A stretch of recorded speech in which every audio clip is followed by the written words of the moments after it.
Yeah, let's get started. So today I'm going to talk about extended reality. So do you guys have any kind of knowledge what is extended reality? Okay. So I'll start with a short story, like what is extended reality. So imagine a world where the technology, the boundaries between the physical and digital world merges seamlessly, and where our senses are being transported beyond the perception of ordinary people. And XR is a technology that intervenes within our limits, and that creates a immersive experience where we have to reshape our entire thinking, like how we are going to interact with the physical world. So it is quite complex, right? So I'll start with an example. So I think everyone would have used Google Maps, right? In Google Maps, at least once in a lifetime, you would have end up in a wrong turn. Can you guess or any ideas why that happens? Because that happens, we live in a three-dimensional world, and we are navigating with a two-dimension application. So, for example, the scale factor. The scale factor is like we live in a 1:1 scale factor, and in mobile application, it is like much smaller version, like 1:100 or 1:50. What happens is like when you have the streets next to nearby, like three or four streets, you will tend to confused which street you have to take the left, because you are seeing physically, like you are mapping that, converting them into a two-dimensional thing. So how that 2D thing will look into. So that's where the you are getting confused and you are not getting a visual confirmation, right? So how we can solve that? So picture yourself, you are again in the same place, and now you are wearing a AR glass, something like this. So what happens here now? Instead of instead of you will be wearing a smart glasses, something like this. What happens is like instead of having viewing your smartphone, something like that, you will be wearing the smart glasses, and the navigation and everything will be visible to your eyes. So you don't get confused or something like that. You will be seeing like exactly where you have to take the direction. So and once the reach the destination, you also feel like the Google map says you reach the destination, but you tend to confuse, like are you in the exact building, or you are in the next building or something like that, because visual confirmation is lacking, right? So in AR glasses you can see like exactly where the building is, and you can see like where exactly you are standing. All right. So I think we have to redefine our entire, mindset in few years, how we are going to interact with the physical world, because extended reality is something that going to reshape our entire interaction with the physical world. And common application, right? Medical applications and training, something like that. I would say, like, example, medical, for example, in medical, if someone has to give a CPR or something like that, you don't have to recure, physical person or something like that to give the CPR. You can wear a headset, a mixed reality headset, or like a XR headset, and then you can do CRP, something like that. So you feel like you don't need like physical stuff, something like that. And let's dive into, yeah. So before we understanding the XR, we need to understand what are the types of reality we have. So we have virtual reality, augmented reality, and mixed reality. And so virtual reality, any idea like what is virtual reality? I think most of you would have known what is virtual reality. So I'll explain once again. So virtual reality is nothing but it is a digitally constructed world where it replaces a physical world. You can't able to see the physical world or interact with the physical world, and you will be fully immersed in the physical world. I mean, in the virtual world, and that means no real world. And virtual reality empathize autonomy and agency and natural interaction. So the more natural interaction, something like picking up an object and grabbing up the gun or reloading the gun, something like that. So what happens is like the more the natural interaction, you feel that you are a part of that world. You don't feel like you are isolated, even though you are mentally connected to the virtual reality, but you tend to feel that your physical body is in the physical world. So the more the natural interaction, you feel like you are more connected, and that makes sense of presence. So sense of presence is a very big topic. I will later on explain. um, yeah, augmented reality. So, what is augmented reality? Augmented reality is nothing but augmenting the digital object on top of the physical world. Something the digital object can be images, videos, or 3D objects, something like that. And AR is interactive in real time. That means you can able to interact, click the CTAs and everything, and it is interactive. And we have like two categories in augmented reality. One is augmented reality, and next thing is augmented virtuality. So, what is the difference between augmented virtuality and augmented reality? So, augmented reality, we have like a digital object is getting augmented in the physical world, right? In augmented virtuality, it exactly opposite. The physical object or human is getting rendered on behalf of the virtual object. Something common example is green screen, where you can would have seen like some actors will be acting in back of the in front of the green screen, where the green screen is getting replaced by visual thing like later on visually constructed reality, something like that. And it has like a diverse applications like gaming, navigations, etc., like healthcare and educations, but they have like other sectors, but these are the main sectors that is getting hype. And they are getting really into the augmented reality and XR technology. So what is mixed reality? Mm, I mean, do you have any guess like what is mixed reality based on the term mixed reality? It says mixed and reality, right? So have you guys have any guess or something like that? Okay, sorry. Combination of AR and VR, yeah, it is there. But the main thing is like mm, it is more than a AR. Like in AR, the augmented object won't able to interact in the physical world. For example, if I am wearing a augmented, wearing a mixed reality headset, and I'm having a virtually constructed ball like a basketball, I'm holding, right? So I'm wearing the mixed reality headset, I'm in the room, my living room. So what happens is like I'm throwing the ball against the physical wall, right? So in mixed reality, the ball will hit the wall and it bounces back towards me. So in that case, the ball, the virtual object is getting interacted, or it is getting interacted with the physical world. In augmented reality, that won't happen. So that is the major difference between augmented reality and mixed reality.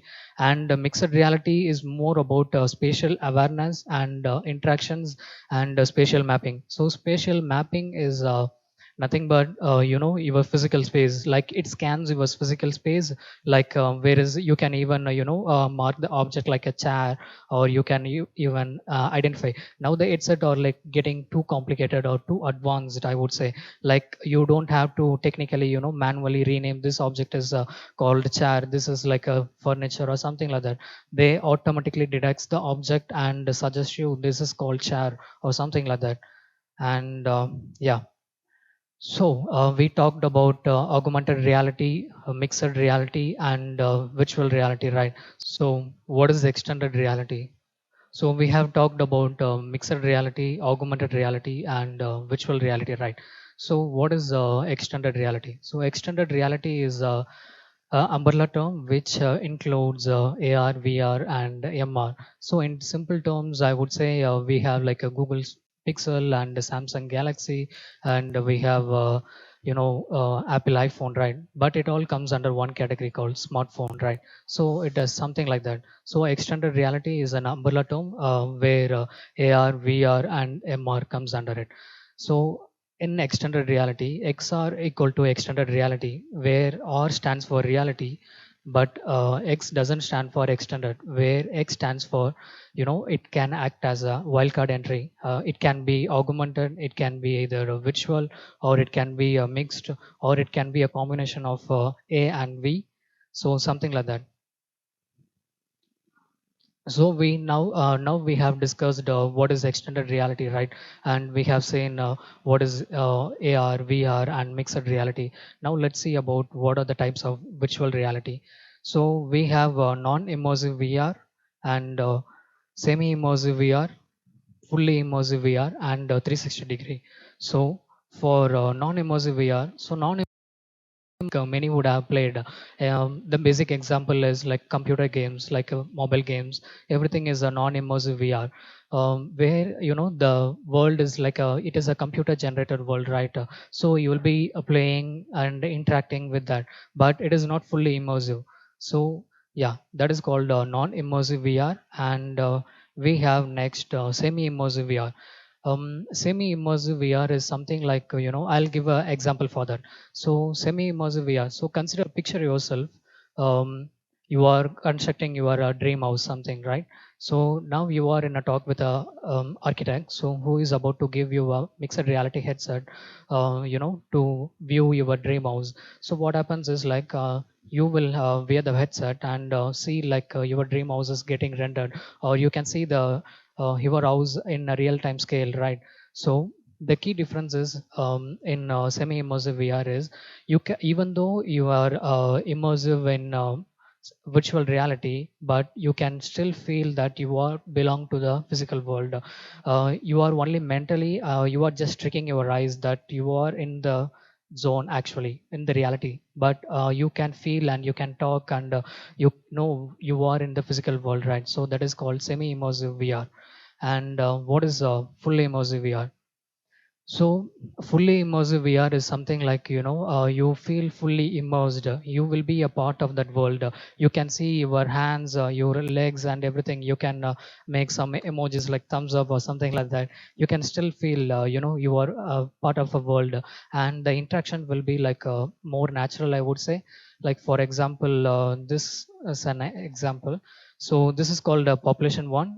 It is a game, so where you can able to reload your gun, and you can able to shoot others and everything. You can I mean you can able to fly, right? And the main thing is like you can also climb the wall, but the major concept here is like you can do those things how you are doing in the real world, like loading the guns and climbing the walls. You will be doing something like that, right? So that's how we are getting you like a feeling more immersed. And let's talk about 360 degree. So 360 degree is something like a static one, where I think you would have all experienced in a mobile or in a desktop or PC, right?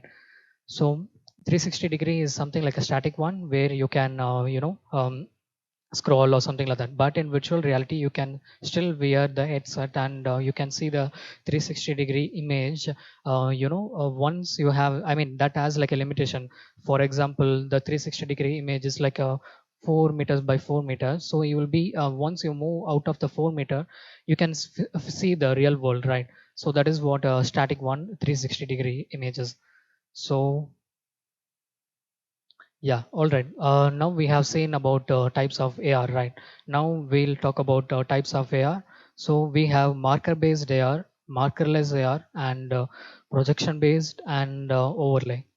So let's discuss about marker-based AR. So yeah.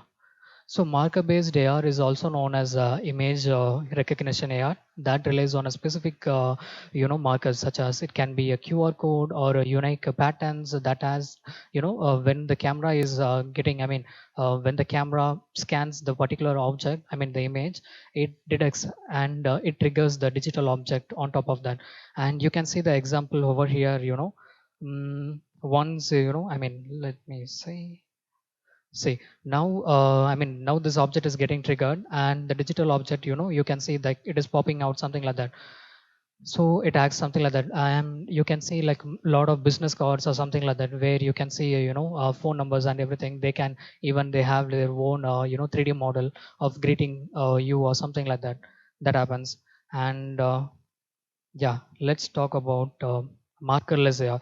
So, markerless AR is also known as a location-based AR, and location-based AR doesn't require any kind of a specific markers.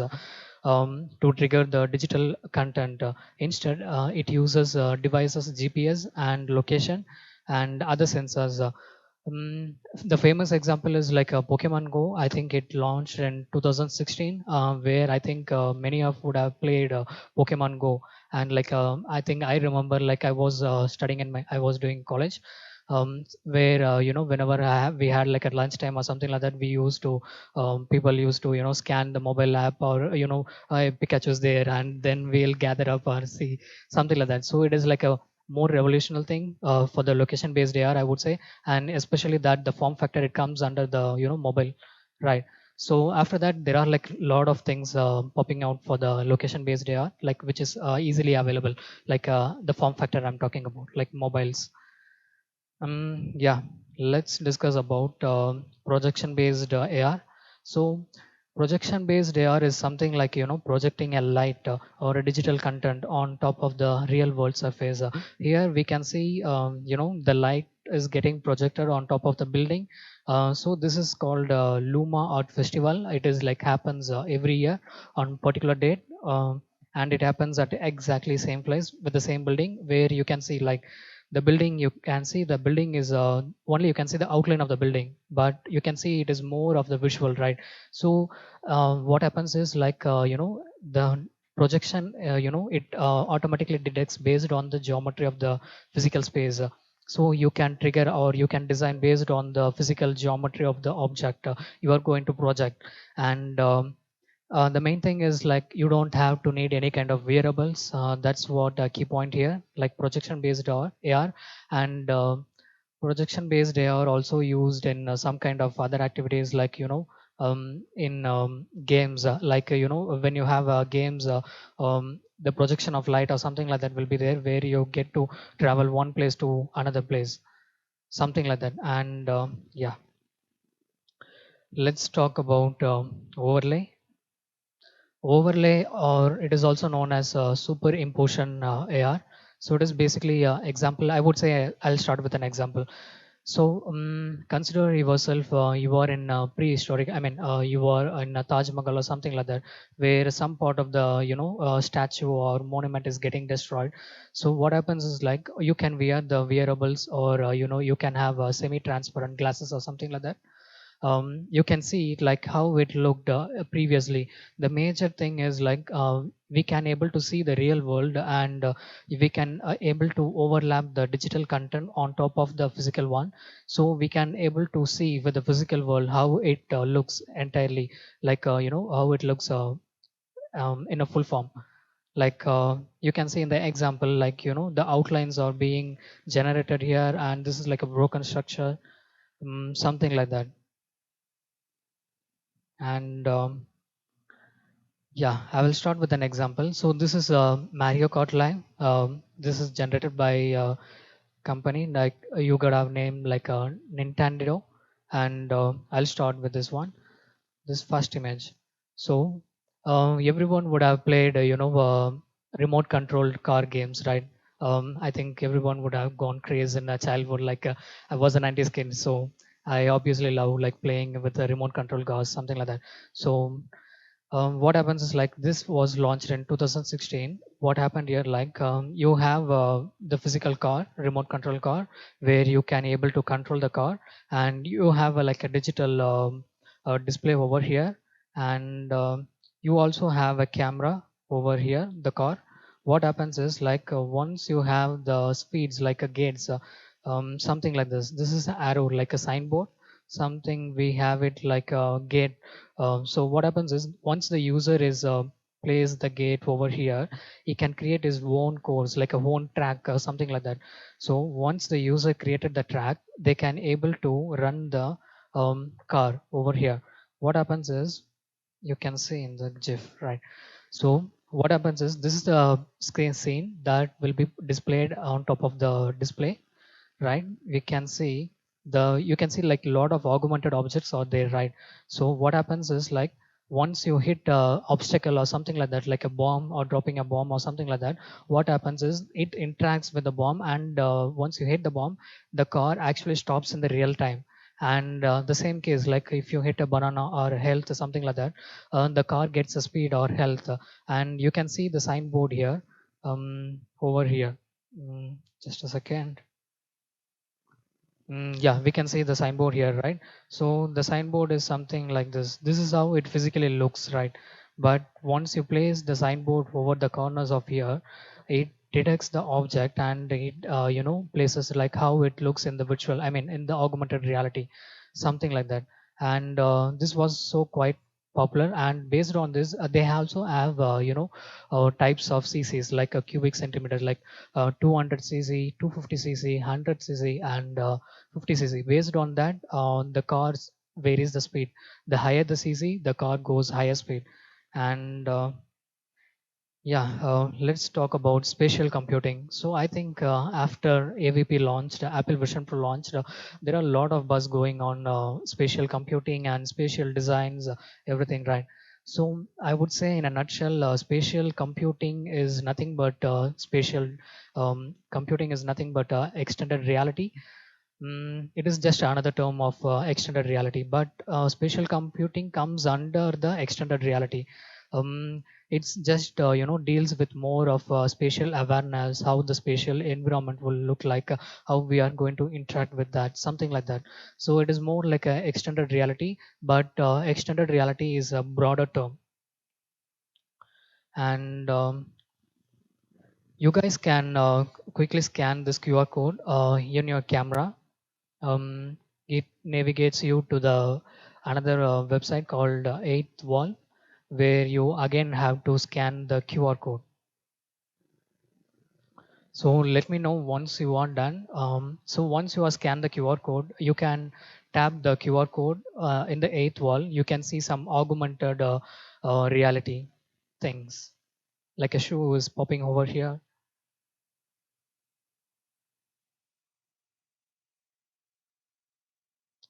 Let me. I also try on my own phone.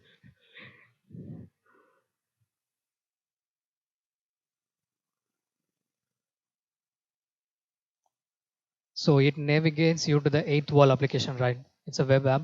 Now, it asks you again to scan the QR code. Once you scan the QR code, it asks you to, once you tap the QR code, you can see some shoes are flying. So that is, can you guess like what augmented reality we have used here? So this is a marker-based AR. Yeah, exactly. It is a marker-based AR, and this is created by Ian Curtis. Yeah, so that's all about extended reality for today. And stay tuned for the part 2, where I will be talking more about extended reality, like designing for extended reality. What are the types of inputs we are doing for the extended reality, and what are the design criterias? Even though we have like a, we have a 2D form factor like desktops and mobile, we have like a limited screens like a 9 is to 16 aspect ratio, something like that. But in extended reality, we don't have something like that. You have like a 360-degree, right? So we have to think like, we have to design within a certain frames, right? There are also like some limitations. Let's discuss about this later on.